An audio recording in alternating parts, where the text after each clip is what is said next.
30 लाख रोजगार हैं जो आज खाली पड़े हैं, उसको हम भर के आपको दे देंगे। हर ग्रेजुएट को 1 साल के लिए पेड अप्रेंटिसशिप का अधिकार। Law on paper leak so that we formalise how exams are done. A concept where we are taking 5,000 crores so that youngsters like you can get that money to start your own business.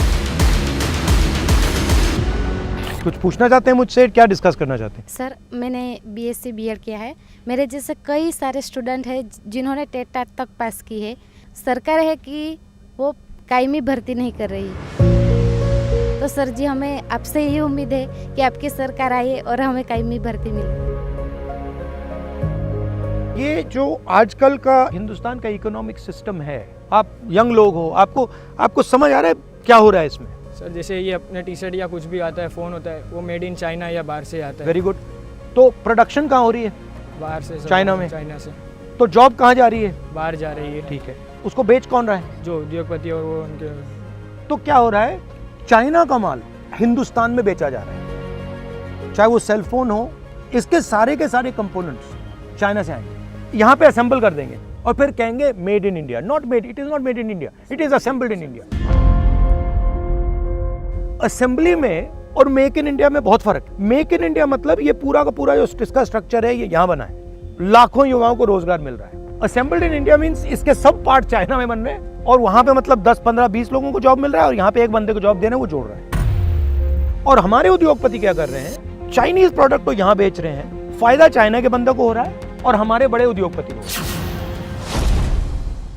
30 lakh रोजगार हैं जो आज खाली पड़े हैं, उसको हम भर के आपको दे देंगे। बिना प्रोडक्शन के सिस्टम को शुरू करना हिंदुस्तान के सामने कोई चारा नहीं। हमें सिंगल माइंडेड यही कहना चाहिए, भैया मेड इन इंडिया, चाइना में माल बिकेगा और हमारे युवा ये करके दिखाएंगे। ये माइंडसेट ये होना चाहिए। जो भी जितने भी स्टूडेंट्स ग्रेजुएट या पोस्ट ग्रेजुएट होके निकलते और कहीं जगह बाई चांस अगर जॉब प्लेसमेंट आ गया तो उसमें जॉब सिर्फ कॉल सेंटर। यही जो प्रॉब्लम है, इसको सॉल्व करने के लिए हमने अपने मैनिफेस्टो में एक चीज़ प्रपोज की है।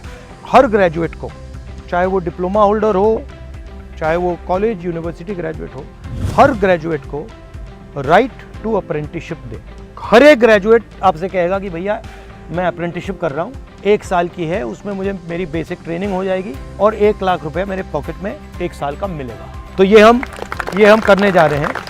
We are thinking of a concept where we are taking 5,000 crores right now and sending it to the districts so that youngsters like you can get that money to start your own business.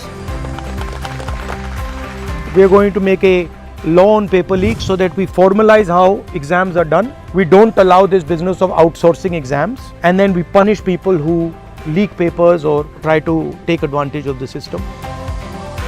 University degree का मतलब ही यही है ना कि आपको रोजगार मिलेगा और सैलरी मिलेगी। मगर लोग ये कहते हैं कि भैया मैं डिग्री ले लूंगा, बट फिर नेक्स्ट स्टेप जो है कि भैया पैसा कहाँ है, किसके हाथ में है, मेरे पास आ रहा है नहीं आ रहा, वो सवाल पूछते ही। तो मेरी थिंकिंग है कि एग्जैक्टली आपको पता लग जाना चाहिए। मैं क्रिकेट खेलता हूँ, हर रोज प्रैक्टिस कर रहा हूँ और उधर जयशाह बैठे हुए हैं, उसको आपने क्रिकेट का चेयरमैन बना दिया। अब अगर आप रियलिस्टिकली देखोगे तो हो क्या रहा है, जो पैसा क्रिकेट वालों को जाना चाहिए वो पैसा जयशाह को जा रहा है और हर फील्ड में हो रहा है। If you want to understand the crux of how I think about it, I think India and its government should support the people who have skill and that skill should be respected.